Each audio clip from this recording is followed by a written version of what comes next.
Okay, here with Charles Touma, mate. Thanks for coming in. Pleasure. Had no choice. I want to chat to you today about a few things, mainly around, I guess, branding and social first, because I think you've been one of those agents that has, for a time, gone all in and put a lot of effort into doing your own thing into social media. Yeah. So I want to kind of get around what made you sort of throw yourself into it that way. Yep. First. Yep. So talk to me kind of about that starting process. Okay, so it started with seeing other people starting to talk about it, use it, and I don't think anybody had a clear direction of why. But it was just something that you thought, okay, they're doing it, so I should do it. And I reckon it's still such an unknown. Yep. Nobody has any idea, in my opinion, about in my opinion, there might be a very, very small percentage of people that can actually say they get a lot of value out of doing it. And they'd have a massive following. But the time and energy that they've spent on it is huge. So anyway, I started saying, okay, I don't know enough about it. We don't know the results of it, but everyone's doing it. So should I? So then we go, okay, so we started to invest time, money, energy into it, right? And it was good. One thing I didn't have was patience, right? So that's one thing, that anything that we do has to be a long game, right? Yep. So if anyone's thinking of doing it out there, like when did we start thinking about doing it? A couple of years back, 3 years back? We probably lasted a good 12 months, maybe not even that. Yeah. So which is longer than most people. Which is longer than that. But so we did it. We spent a lot of money on it, and I probably didn't realize the amount of time, energy, and focus that it takes, right? And it's a big part. So we actually stepped away from it after a while, and not for any other reason that we weren't getting results. We were actually getting results, but the results that I might have been missing because of the distraction, time, and energy that it was taking, because where focus goes, energy flows. So we were focused so much on the social part, but for me, it was taking me away from the present, right? So what I mean by that was, I was focusing there. It was a bit of a distraction, which took me a little bit away from, forget the iPhones, iPads, more about that eyeball sort of type mentality, where like face-to-face appointments and stuff like that. So I had to make a decision and go, okay, which return on investment which was going to be better for me. Yep. The social was fun, but there was no proven methodology or, psychology behind what results I was going to get. Yep. It was a leap of faith. And I suppose certainty is a big thing, right? Because if you're certain something's going to work, 100% you're going to be committed. When you're not certain it's going to be work, well, then you're sort of hesitant.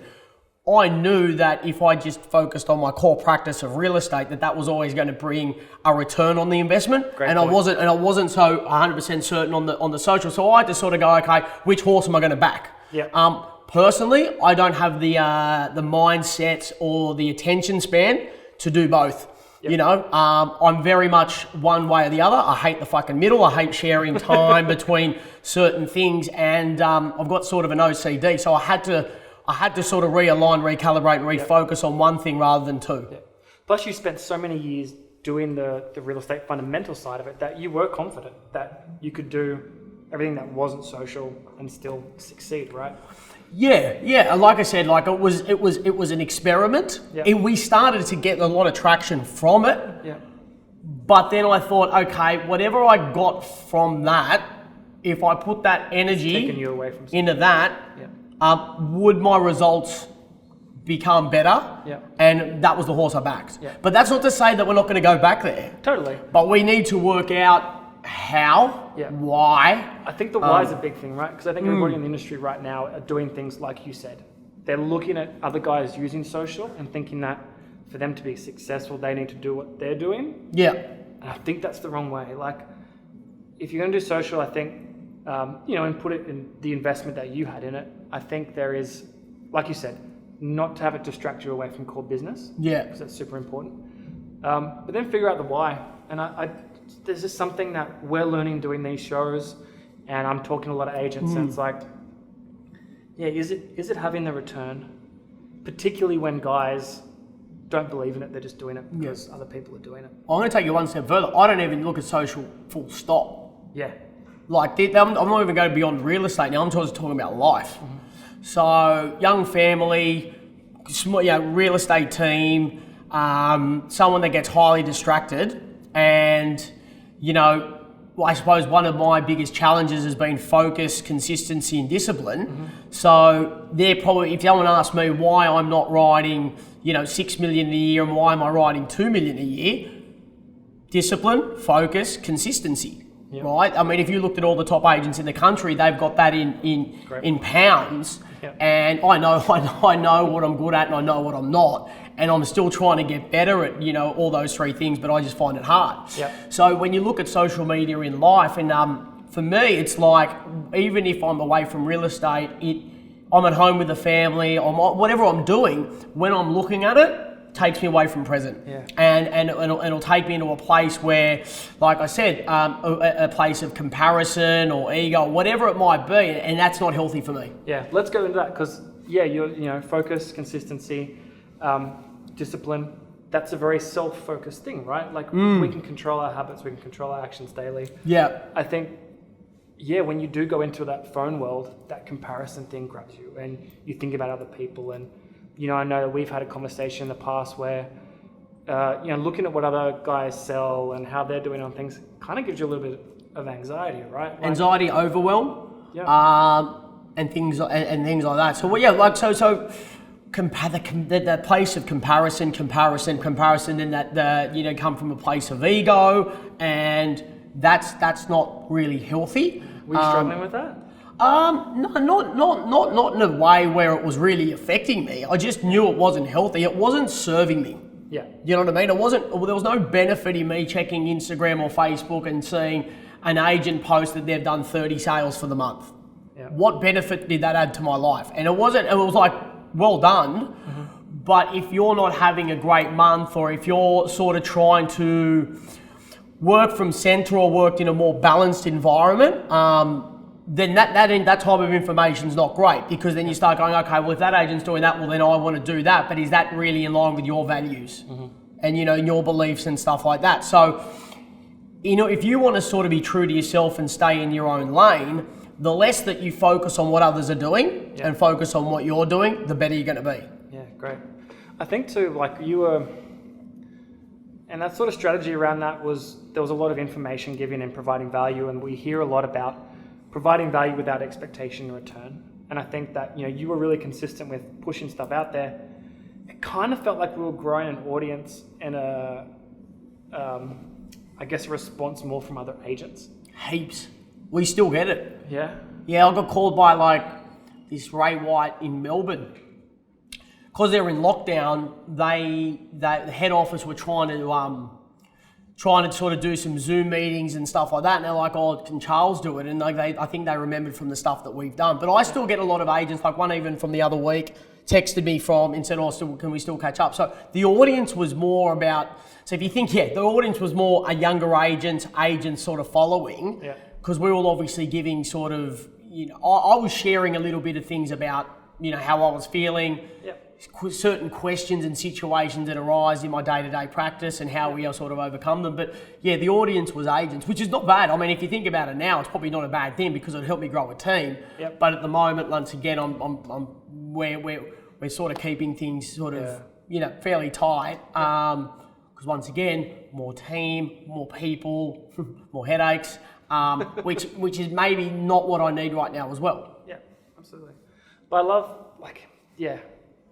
I love it as an example of realizing what the strengths were and actually really focusing on building up that team again. Because, a large part of what we did too was you starting your own Ray White office. Yeah. So getting that into that, I think there's an element there of advertising the brand and that agency as being something different. So I think, the social aspect around that, I think seemed to work really well, around pushing that out. You've always been a brand yourself in that area. The name Charles Touma, whether that was from with Bell, with Brezic. So that transition time was important. How are you sort of past that point now where you have to advertise that you're Ray White? A good question. So so if you think about the real estate world, right? Like the real estate world. So you've got a couple of audiences. You've got people that own, you've got people that are looking at buying, right? They're the two people that you want to sort of communicate with, and from that, they will know people in the community. Yeah. So when I started looking at the social aspect, and then I said, okay, let's bring it back to the people that are qualified people in the market, people that own, people that are looking at buy. So if you just think about what we do now in our core market to market our company, myself, the amount of people coming through that are looking to buy, they all get, put on our buyer database. They get a weekly market update from us. Every time we list a property, they get an email, they get a text message, they get a phone call. Every time we list something, we do 10,000 letterbox drops. Every time we sell something, we do 10,000 letterbox drops. When we sell it, they get an email, they get a text message, they get a phone call. So we're also sort of anything that's listing and selling close by to people that own, they're getting sort of some sort of communication. Yep. When you think about how much we are doing within a concentrated area, and then when you add the fact that every single time we get a listing opportunity, that we nail that and we knock it out of the park and word of mouth, that is heaps.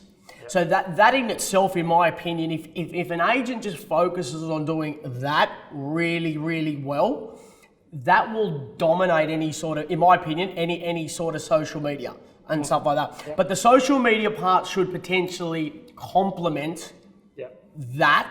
Yep. It's not something to replace that. There's nothing better than giving 6-star service, having really good communication through text, phone call, letterbox drops, then providing like I said, great service from the listing point of view, from both the buyers coming in and any sort of sellers are. That is our core sort of focus. That is there to sort of complement or supplement that, not the other way around. Even show that a little bit more. Like, I think social proof's a really powerful tool. And you said word of mouth, and I think that's an element of marketing and branding of in itself. But yeah, I think if you could use social to somehow show what you're doing in that respect, and how you're dominating and how you're looking after people, I think that's kind of where the opportunity is there, rather than, like you said, replacing all that stuff. Well, we've paused for a while. Yeah. I think you and I would have stopped doing a lot of stuff, I reckon, probably 12 months ago. I reckon it's 12. Now, we've stopped completely. We've actually put pause. That doesn't mean we're not going to do it. We're just trying to understand how we're going to do it, why we're going to do it, and rather than just doing it. Yeah. Plus, again, it's the fundamentals, right? Like, I really don't want agents to think that they can come in and just do social and think that they're going to be successful in this industry. Well, I've had the best year of my career not doing it. Yeah. So for 20 years, I think we're coming off probably our best 12 months. Awesome. So like through, in Ray White, we came, we're I think top 5 for transactions and top 8 for income, and that's in our first year, and there's a lot of offices, right? So, but that was really good, but we didn't know, we didn't do any of that. Yeah. All we did was get in and do the basics really, really well. So if anyone's watching and they go, they're really obsessing over how to do it, and all that, I wouldn't sort of put so much stress and emphasis on that over the other parts of the business. I personally would want to get your core basic fundamentals down pat, your processes 100% right, focus on giving 6-star service to every single listing, client, person that you meet. Get that right. Yep. And then if you think you can go and do the other to complement it, great. But if you don't need to, and that's the other thing about myself, right? So start with the end in mind. Yep. So what do you want to achieve? Mm-hmm. Like I'm in a space right now where I'm super comfortable and super happy. Awesome. So do I need to go and do that to get something more that I'm not necessarily chasing? Yeah. Do you know what I mean? So you got to sort of like stay in your lane, start with the end in mind. Now there is an appetite to do it, but it's just not burning and it's not 100% necessary just yet. And the risks and the time associated with that, I don't know if the benefit's worth it just yet. Did you feel like you were being true to yourself doing that? Like, was it you that was coming across on social? Yeah, no, at the time, 100%. But like I said, the consequences of it over a while. Like I said, I started to go the time, I'm all or nothing, right? And like we were doing it like it was like so, and that's a probably thing. So for people that are very well balanced, yeah, great. I was like, if we're doing it 100%. We're investing X amount of dollars a month. We're doing stuff that people hadn't thought of, and it was cool. But the sustainability of it and the cost, through time, energy, emotion, all that type of stuff, was the reward going to outweigh that? And I started saying, well, and then I lost a little bit of focus on that. Yep. So depending on who you are, and like I said, if you've got the ability to balance and to sort of multitask and stuff like that, yeah. But if you got to understand who you are and what you're good at and what you're not. Yeah. And one thing for me was focus was a big thing. You know what I mean? And I don't have the ability to focus on too many things at once. Yep. Found it distracting. I'm very tunnel vision, which I know works for me. Great. So, yeah, look, it's one of the big things that, like I said, I want to get across, because when guys are hitting a little bit of a roadblock in whether it's sales or people or communication, like, I don't want them to think that they have to go out and come up with a big social plan, right? Like, if you're kind of a little bit stuck, what are kind of the more practical things people can start doing? You know what it is. So if you're stuck, Matt, it all comes back to, we spoke about this before, what goes on between your ears, how you're feeling, your energy, your focus, your momentum, and all that type of that. So confidence, self-belief, and all that type of stuff. So the most important thing that is bigger than everything that we've just talked about is how one thinks, feels, and believes, right? So we spoke about that. So everything that we do is going to be a byproduct of yourself. Yep. So if anybody's out there is like, I'm stuck, I want to improve and I want to get from A to B, the first thing I look at is yourself. Like I said, and start to look at, it's an inside job first and foremost, and then everything else is a byproduct. So it'll come back to you, sort of how you feel mentally, physically, spiritually, emotionally. They're the most important things that you need to look at, and then everything else will sort of happen for itself. So then we start to look at things like exercise, training, and all that type of stuff. Yep. And if you think about when the market, when was it? I remember when the credit crunch came along, and I started to ask some agents, I go, shit, how are you overcoming that? The first thing they focused on was get fitter, healthier, stronger. Yep. Mentally, physically, emotionally. That automatically sort of got their results up. So anyone that's thinking of a roadblock or anything like that, the first thing I'd start was don't look at your real estate practice, don't look at your social practice, look at yourself, get yourself right, be the best you can be, then everything else will flow from that. The score takes care of itself. I love that. That's how it happens. It's one of your favourite books too, isn't it? Yeah. Well, I never finished it. I got distracted. Well, you knew at the end score. No, yeah. Relentless was a good one. But no, like that's so true. And like I go into waves.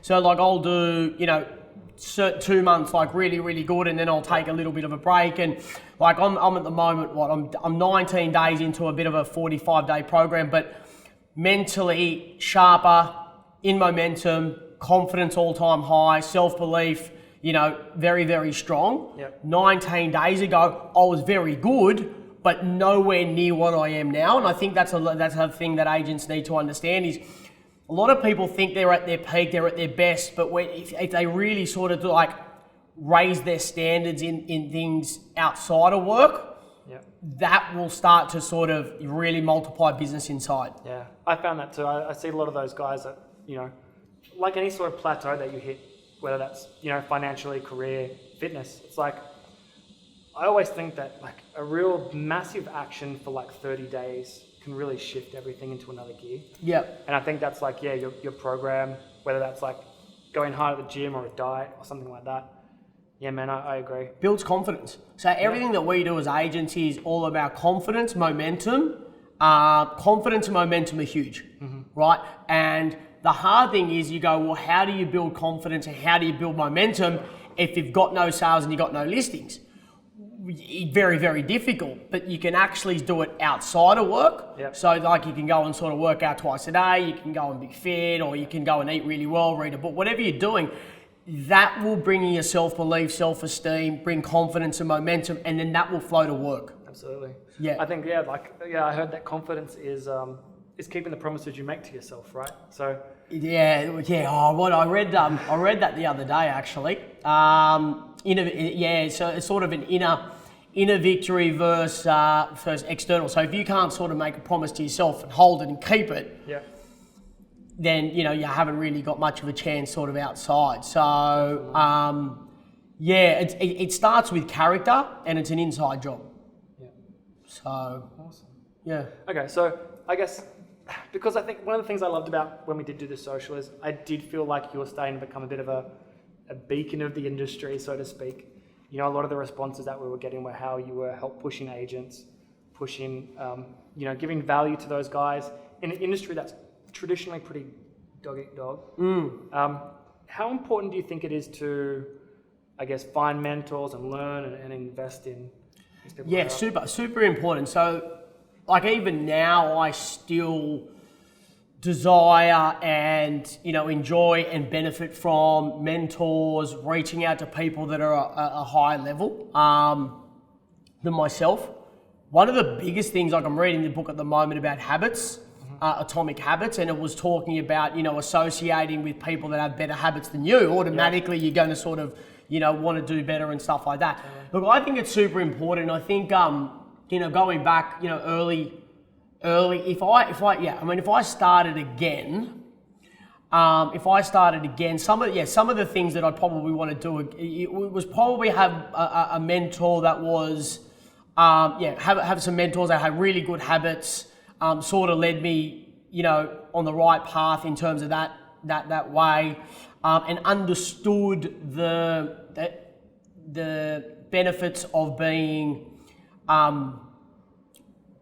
outside of the office, if that makes sense. I think anyone young between 20 and 30 just shouldn't be in there, right? Yeah, no, I just think that like if I knew the benefit of the having good habits outside of the business, I thought it was all list, sell, negotiate, repeat type thing. Yeah. I didn't understand that what I did outside, it's like a professional sports player, right? Yeah. Like how they prepare every day, how they look after themselves. Yeah. Everything that they do is in preparation, and how they train. Absolutely. Right?